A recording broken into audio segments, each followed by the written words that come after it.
Med school's teaching gender madness, friends who think voting differently is killing women of color, and a communist buddy who won't stop misgendering you as trans when you're not.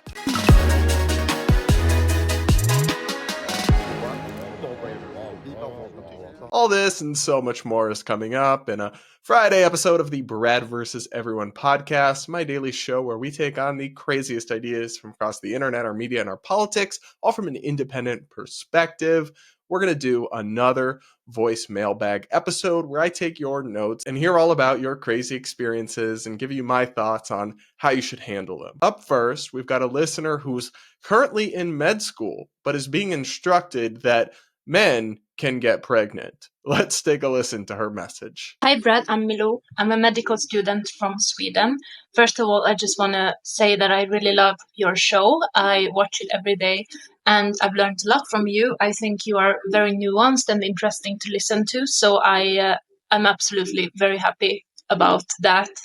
And finally, I found someone who agrees with me. So what I wanted to tell you is that today at school we had a seminar about LGBTQ acceptance. And I mean, of course, it's an important issue, right? If I'm a doctor, I can't discriminate people based on sexual orientation or if they're trans or not. But my problem is that they said such sick things, like the woman who was holding the seminar, she said, like, yeah, if you meet a pregnant man, you can be like this. And I was like, excuse me, there's no such thing as a pregnant man. And I just thought these things. I didn't say anything. And my question is, like, if you were in my place, would you have said anything and like spoken up and like, excuse me, this is going a bit too far? Or would you just have bitten your tongue and like try not to lose too many brain cells? Because I was a bit frustrated, to be honest. So thank you so much for everything you're doing, and have a good day. Well, thank you so much for that note and for listening. I have a lot of thoughts, okay? Because if you guys have listened to my show for a while, heard me answer these voice notes in the past, you'll know I'm generally a pretty big proponent that you should speak up, even if it's uncomfortable, even if it might ruffle feathers, even if you might lose friends. Like, I think it is important to stand up for your values. But there are some situations and some contexts where you do have to be strategic. And what in the short term speaking your mind may achieve may be outweighed by the long-term harm to you personally or your career, and to the long-term harm to your ability to actually advocate for your values. So this is a good example where I think probably not speaking up was the right call. And I probably wouldn't have spoken up in the moment because you're a med student, and I'm close to this issue because obviously it's in the US, so it's a different system. But my partner here is a doctor, and I was with him through all of medical school and all of this, so I'm somewhat familiar with the system and the power dynamics. You're a med student. You're at the bottom of the barrel. You're trying to make it in this field. If you were to speak up and you were to challenge this person and be accused of transphobia or discrimination or something, it could be a real issue for your career. And frankly, I'm not sure what it would really accomplish. You've got this woke person in this position of power by your medical school. They're not going to change their mind. Your classmates probably either are rolling their eyes and agree with you or agree with this person. Very few of them would probably change their mind one way or the other, but it could become a huge problem for you and stop you potentially with career consequences, or make it harder for you to advance to the point where you become a full-fledged doctor, have a position of power, and can make sure that when you teach students, you don't teach them that nonsense, or that you actually stick up for biology and science and reality in your care and in your practice. And then maybe a little later down the line, you put your foot down and you have some uncomfortable conversations. But I really can't recommend doing it when you're so low down on the totem pole and you're just trying to get started, especially all over a situation like a pregnant man, so a female who identifies as transgender but is still pregnant. The odds that you will encounter that in medical school or at all in your medical career are near zero, because there's not very many people who fall into that kind of category. So look, obviously only females can get pregnant. This is basic biology, and you should want that affirmed and understood in medical practices. But I don't think causing a big problem for yourself as a lowly med student and potentially hurting your career progress or getting you in trouble, I don't really think it's worth it for taking a stand here that wouldn't really accomplish anything. But in the long term, it's more important that smart people in touch with reality move along and get into positions of power and become doctors and become, residency directors and the like. In the long term, that's more important. So that's my advice on that situation. I do normally recommend that people speak up, but maybe not in this case. What do you guys think? Do you agree with my advice on this, or do you think she should do something differently? Do let me know in the comments. And guys, these messages just kept getting crazier and crazier, and we'll get into some more doozies after this. I don't want to end up like these people. What I ate today as a fatty. Good morning, fatties. A pancake, sausage sandwich. That's why I use Lumen, an amazing tool that helps me feel better in my body and maintain a healthy weight. Lumen is the world's first handheld metabolic coach. It's a device that measures your metabolism through your breath, and on the app, it lets you know if you're burning fat or carbs and gives you tailored guidance to improve your nutrition, workouts, sleep, and even stress management. You can also breathe into it before and after workouts and meals, so you know exactly what's going on with your body in real time. And Lumen will give you tips to stay on top of your health game. It can also track your cycle as well as the onset of menopause, and adjust your recommendations to help keep your metabolism healthy during hormonal changes, so you can keep up your energy and stave off cravings. So if you want to take the next step in your health journey, go to lumen.me/Brad to get 15% off your Lumen. That is LUMEN.me/Brad for 15% off your purchase. Thank you, Lumen, for sponsoring today's episode, and now back to the show. Up next, this message is actually really sad, and my heart goes out to this woman because she called in to tell us about something horrible that happened to her that she didn't report to the police because she was so woke. She was worried that reporting a crime might be racist. Thankfully, she's seen the light, but let's take a listen to her experience. Hey Brad, longtime listener. I'm in my early 30s. I grew up in the South. I'm a white woman, and I ended up attending a liberal arts college and got really sucked into that far left woke type mentality. I learned a lot, and I tried to be as progressive as possible to the point where it was detrimental to me. I was sexually assaulted by a black man after a party, and I didn't report it even though I knew it was sexual assault. I woke up and knew exactly what it was, and I didn't report it because I was so in that mindset that if I did, I would be contributing to a system that would have that has been historically used to oppress black men in particular, that I would have been a racist if I had, reported a man for a crime he committed against me. And so I'm very angry that this happened to me, and I really want to warn people to not, if there's a belief system that's telling you not to go to the authorities after you've been harmed or a victim, like an actual victim of a crime, that is a problem. Anyways, thanks for listening. Of course, and thank you for your voice note and for sharing your story. I'm so sorry that happened to you. That's something so terrible. I really can't even comprehend how you must feel, but my heart goes out to you. I will say I agree with your final sentiment here. Anytime you're in a political movement or an ideology or a church or anything where you feel like you can't go to authorities when someone has objectively harmed you, that is a bad sign. That is the sign of a cult, and it is a red flag. Nobody should ever be able to do that to someone. I don't know how long ago this was. If it wasn't that long ago, there might still be some legal, criminal, or civil remedies you could pursue. That's something you'd have to look into with the laws in your state and with whatever you decide to go, what direction would be best for you and for healing. But I'm so sorry you had to deal with that. Obviously, there's a limit to anything. Of course, we should acknowledge the racist history of our country. Like, we have become, in my view, the most diverse and multicultural, large-scale civilization in human history, and probably one of the least racist places in the world.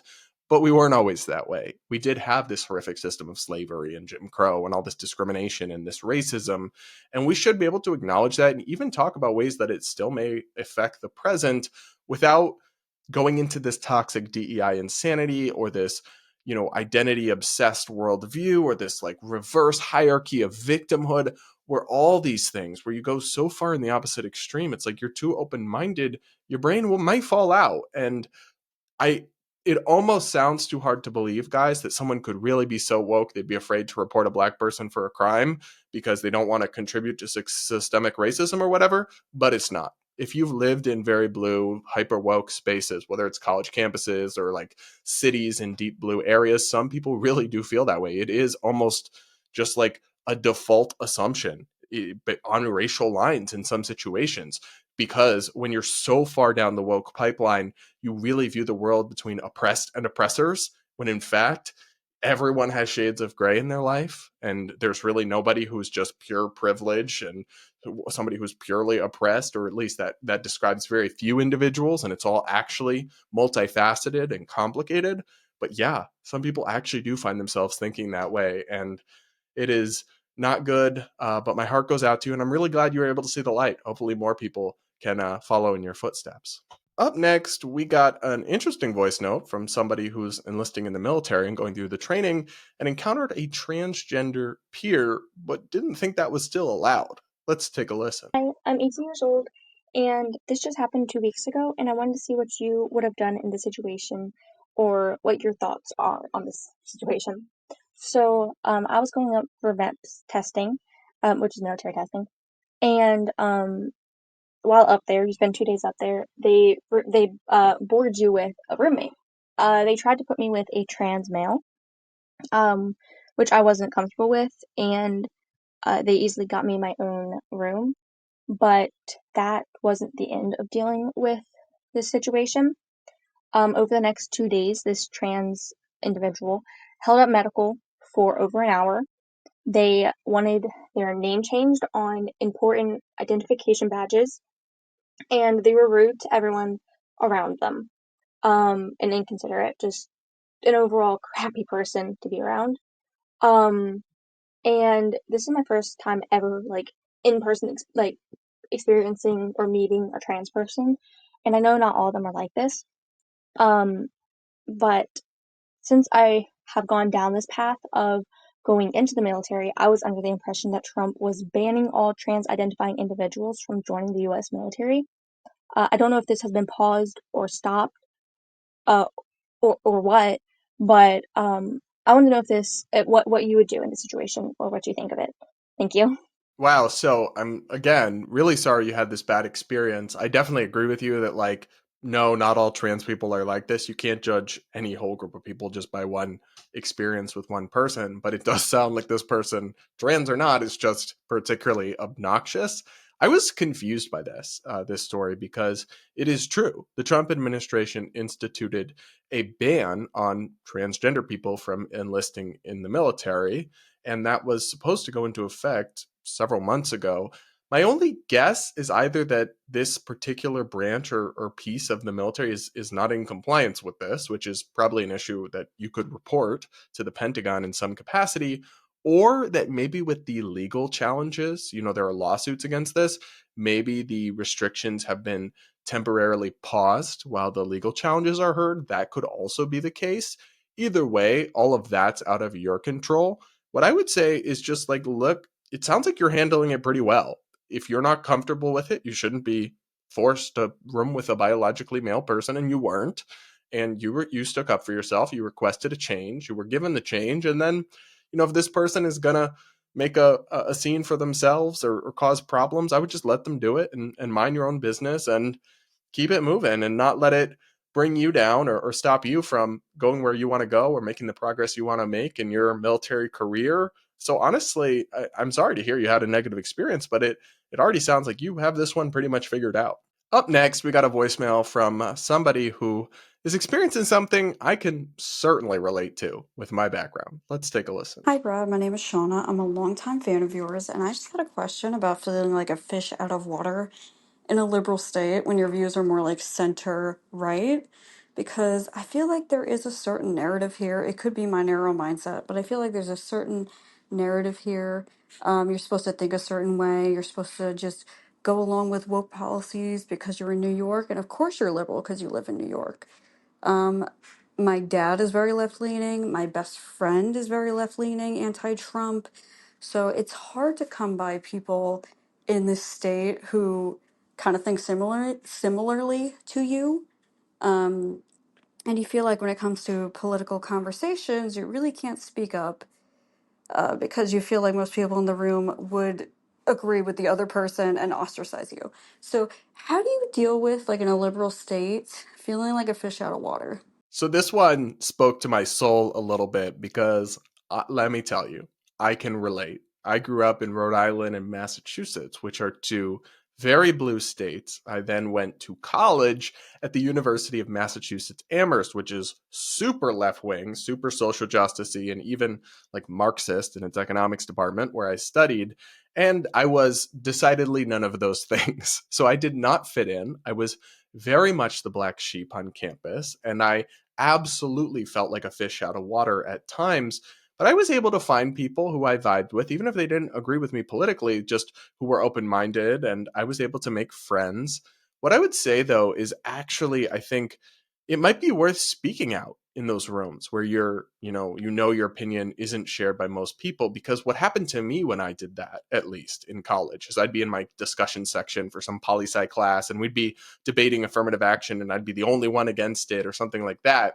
I'd walk out into the dining hall or whatever at the end of class. Multiple people would come up to me after and say, "Oh, I'm so glad you spoke out. I'm so glad you said something. I completely agree with you." Now I remember being slightly bitter towards those people, being like, "Okay, well, I'm glad, but could have used a little bit of backup in there." But they're like, they would literally say to me, I just don't want to say anything because I don't want my friends to hate me. But actually, putting yourself out there first is how you may find those people who do agree with you or do have similar values, or even if they don't agree with you, just like are open minded and appreciate somebody having a different view, and they will seek you out if you sometimes put yourself in those uncomfortable situations. Speak out in a room where you know your opinion isn't going to be appreciated by most people. Because even in a place like New York City, for example, Trump did win 30% of the vote in New York City. That's 3 out of 10 people. And then I'm sure there are other people who are like moderate or centrist or libertarian or didn't vote for Trump who would still be open to being your friend or have similar values to you to some extent. So I would recommend taking that step, even if it's uncomfortable sometimes, and putting yourself out there and offering that different opinion, because you never know who's listening. And that might actually be the way that you attract the people who are similar to you to come to you, by letting it be known that you're not like the majority or the hive mind there. And they may appreciate that. But if you're all just quiet about it, no one ever says anything, you'll never find each other. So that would be my advice. I know it's not always easy, but I would encourage you to do it when it's appropriate. Up next, we've got somebody who was accused of killing women of color for not voting. Yes, seriously, let's take a listen. Hey Brad, I've listened for a while. My name is Emma. I'm 20. I am a lesbian, and I've had interactions with kind of the far, I guess you could say far left, but like incredibly progressive mindset. And I just wanted to tell you about one crazy experience real quick. Freshman year of college, I was in the dorms, and my roommate, we were good friends. Like, I didn't know her before, but we became kind of close with her and her friends, and it was all good. And then the senator elections came around, or sorry, for like state rep or whatever. And I didn't feel informed enough to properly cast a vote. And I think that's important. And I also think like being able to vote is so great, and it's so important that people feel heard and everything. And I just decided that this one wasn't something that I would vote in personally. And so she had asked me, and she was like, "Hey, are you voting?" And I was like, "No, I'm probably not." And she kept on getting on me, and I was like, oh man. It to the point where the whole second semester ignored me. We were living in the same room, small dorm. We were sleeping like 4 feet apart, ignoring me like cold turkey, nothing. And then she was on Twitter reposting her girlfriend's tweets about how not voting is indirectly or directly killing women of color, which personally, I think that's a stretch, but let me know what you think. I don't just think that's a stretch. I think that's like mental gymnastics worthy of an Olympic gold. Okay. The idea that a vote or not voting for your state representative is killing women of color is so untethered from reality, is so unhinged that it's like this is a person who, at least for right now, is beyond reaching. And it sucks that they like iced you out and you had that awkward living situation, but it was never going to work out with y'all. If it was this kind of person, that kind of person can only vibe with people who are like them. And so you're obviously not. You're obviously, somebody who thinks differently and has different values than this person, and thank goodness. So, I mean, yeah, you kind of dodged a bullet with that one. I doubt this person is a whole lot of fun at parties, to be honest. I guess I would just love to know, like, to this person, so all those women of color who choose not to vote, you really think they're killing themselves? Like, do you really think that? Explain to me. Seriously, I would sometimes when you're talking to truly delusional people, the best way to interact with them is to simply ask questions that they cannot answer. Like I would say to somebody who believes that, walk me through the step by step. How do you get from me not voting in my local state rep election, which is one vote for one seat in a body that I'm sure is swung by far more than one seat, to killing women of color? And then I would question them at each stage of that, because I think it would pretty quickly implode the series of logical leaps you'd have to make to get there. And I doubt anyone ever actually has forced them to say it out loud, explain all the steps. That's one way to refute something like this. But like I said, with people this far gone, it might not be worth trying. Like, I would just probably find a different friend if I was you. That's what I would have done. Or switched roommates. Like called up that RA, been like, listen, we got a Delulu epidemic in 44C. I'm going to need to move stat because some people can't be reached. And you must have the patience of a saint dealing with that for a whole semester or whatever. So good on you. And thanks for the note. Up next, this one is kind of hilarious, but this person's friend won't stop misgendering them as trans when they are not. Let's take a listen. Hello, Brad. My name is Alicia, and I used to be a trans man. I have since detransitioned, but I still speak to my friends from this time. Not all of them, but a few of them. And I have one friend who constantly asks me every single time we speak, whether it be on the phone, over text, in person, what pronouns do you go by and what's your name? She's very, very far left. Even identifies with communism and with just very far left ideas. And I don't know how to move forward in this friendship because every time politics comes up and I try to speak my opinion, she immediately shuts me down, saying things like, oh, you're just one of Trump's supporters, you're just one of his meat riders, things like that, and it's just very obnoxious. And I really wish politics would stop coming up in conversation, but it just does not. And then my family, on the other hand, is constantly telling me, oh, well, you're just such a Democrat and a liberal and all these things, because I say, can we not make racist remarks at family functions?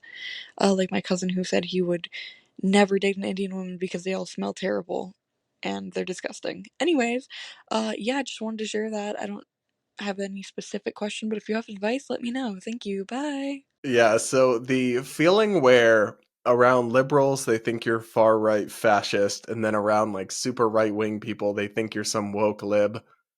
So relatable. That is me. You are me. We are on the same wavelength there. And date whoever you want, but like those are pretty bad reasons, because dating an Indian woman is probably, first off, they don't stink. Like, different people have different hygiene habits. It's nothing to do with their race. And two, that cooking is probably going to be fire. So if I was straight, maybe I'd be dating an Indian woman. But yeah, to your main point, I find this so hilarious and so hypocritical that you are detransitioned. You are not trans. And this super woke friend is misgendering you, or like trying to make sure, oh, are you trans? Like, oh, should I call you that? And you're like, no, that's fine. And they're like, oh, are you sure? I would just say very clearly to this person, listen, I am not trans. I have detransitioned. I am a female. My pronouns are she, her, because that's what you call females. And that's that. Please don't bring it up again. I'll let you know if something changes. And if your friend doesn't respect that, then I think that's an issue. I would try to just set that boundary, say, listen, stop trying to trans me. I'm not doing it. I'm not going to do the they, them. Like, I'm good. I'll let you know. And if they can't respect that boundary, then, that's not really them engaging in your friendship in a healthy way. I would say the same thing about politics. It sounds like this is a person who may be a lovely human being in a number of ways, but politically is a little cuckoo. I would just say to this friend, listen, I don't want to talk about politics anymore. I'm asking you, let's just keep it out of our friendship, talk about other stuff, and avoid it.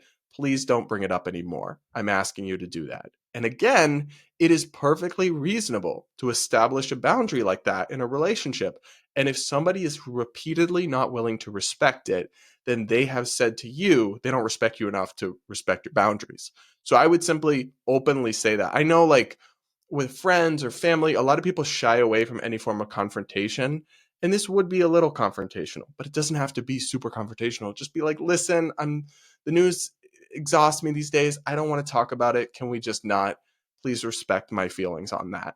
And that is perfectly reasonable. And if they're not willing to respect that, then you might have to reevaluate that friendship. But hopefully they are, and you can have a positive relationship and take whatever good is there, and leave the trans misgendering when you're not, and the political rants out of it. I hope it works out for y'all. Okay, we got one final caller who wants to tell us about her crazy gay coworkers. Let's take a listen. Hey Brad, my name is I'm a big fan of what you do. If you don't mind cutting my name out of this just in case a coworker happens to hear it, that would be great.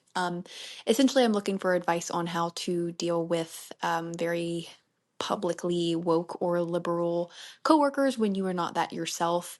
And I have no problem with them being this way, but they seem to sometimes feel comfortable saying things that are just kind of crazy. Basically, last year I was on a trip with a couple of my coworkers, and to not be too specific, a couple of these coworkers are openly gay, and I was in the car with them, and one person basically said he did not want Trump to win because he thinks that Republicans want, quote, no gays and no blacks, unquote. Obviously, that's not true for most Republicans or right leaning people like myself. Just wondering if you have any advice on how to act in these situations. Would you play it cool? Would you push back on the narrative? Thinking just about, being publicly outed as a Trump supporter would be somewhat scary sometimes in today's political climate. So appreciate it, and thanks so much. So that is so funny to me because y'all, look, I used to run in DC Republican circles, and there are so many gays working for former RNC chair Ronna Romney McDaniel. Her whole team was gays. At one point, under Trump's first term, the whole RNC was practically run by gays. So, look, obviously a lot of this rhetoric is overwrought. I can't really give you the answer here because it's kind of a calculation you have to make. Do you want to just go along for the ride and just zip your lip and avoid conflict? Or do you want to kind of assert yourself? Because what I would recommend doing is I would say, if that comment was made in front of me, I would say, well, what's your basis for that? And I would ask, and then I would say, and why do you believe that? And then I would say, okay, well, polling, and I'd cite a poll or something, and I'd say, look, shows 51% of Republicans support gay marriage. Do you think those people want no gays? So you acknowledge that at least half of Republicans do not, in fact, want no gays. Then I would go and I would say, I don't know, point out the fact that Trump literally put a gay person and a black person in his cabinet and ask him, is that what somebody who wants no gays and no blacks would do? Like, I would really get very elementary on this. But ultimately, I'm not sure it will get through to them, but I would just try to present them with basic facts that undercut that narrative and then ask them how they explain that. Because most people who say these kinds of things haven't thought them through that deeply. Because if you do, I mean, a statement like that, that's so extreme and so kind of devoid of nuance and like absolutist, does pretty quickly fall apart. So I would present it all in a questioning manner. I would try to not be overly aggressive. and I would just kind of Socratically hopefully make them realize that they haven't thought this as through as they have. The other option is to say to them, listen, I am a Trump supporter. I voted for Trump. And of course, I don't want no gays and no blacks. And there's tons of people like me. So you know me to be a good person. You should open your mind to the fact that this stuff is complicated and people might have voted for Trump for reasons you don't understand or agree with, but they're not all bad people. And that's kind of a myopic and devoid of intellectual humility way to look at the world. And they would probably be stunned into silence by you saying something like that, but it might cause them to reflect. Who knows? Or it might cause them to cuss you out, and it might be awkward at the water cooler in your office for the rest of your life. So it is a calculation you have to make, but whatever you decide, hope it goes well. And sorry that you have to deal with this kind of delulu in the workplace, but I guess it's an occupational hazard these days. All right, everybody. Let me know what you think in the comments below. I'll also put the link if you want to send me a voice note. Just leave your first name. Doesn't even have to be a real one. Tell me something about your life, or you want advice or some tea or some drama, and I may respond to it in a future episode. Please do like and subscribe if you haven't yet, yada, yada, yada. And we'll talk again real soon.